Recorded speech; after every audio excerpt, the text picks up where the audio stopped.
இன்னைக்கு காலையில கொஞ்சம் வேலை எல்லாத்தையும் சீக்கிரமா முடிச்சுட்டு, அவரையும் சீக்கிரமா ஆஃபீஸ் அனுப்பணும் அப்படின்னு நினச்சிட்டே இருந்தேன். அதனால காலையிலேயே எல்லா வேலையும் கொஞ்சம் சீக்கிரமா பண்ற மாரி தான் வந்து இருந்துச்சு. நடுவுல வந்து பார்த்தீங்கன்னா, இன்னைக்கு தேவேஷ்க்கு சோஷியல் எக்ஸாம் வந்து இருந்துச்சு. எப்போ சோஷியல் எக்ஸாமுக்கு போறான் அப்படின்னாலும், கண்டிப்பா மேப் வந்து என்ன தான் சொல்லிக் குடுக்க சொல்லுவான். நானுமே எனக்கு தெரிஞ்ச மாரி மேப் சொல்லிக் குடுப்பேன். ஸ்கூலுக்கு போயிட்டு வந்துட்டு, "அம்மா நீ சொல்லிக் குடுத்தது ரொம்ப ஈஸியா இருந்துச்சு.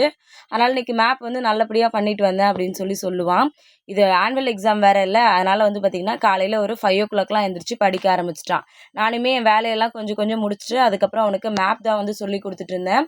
அதுக்கப்புறம் நான் என்னோட வேலைய பார்க்கறதுக்கு ஆரம்பிச்சுட்டேன். நாளையோட வந்து பார்த்தீங்கன்னா, லாஸ்ட் எக்ஸாமு. அதுக்கப்புறம் வந்து பார்த்தீங்கன்னா, ஃபுல்லாவே லீவு தான். மறுபடியும் ஏப்ரல்லேருந்து தான் ஸ்கூல் வந்து ஸ்டார்ட் பண்ண வந்து போறாங்க.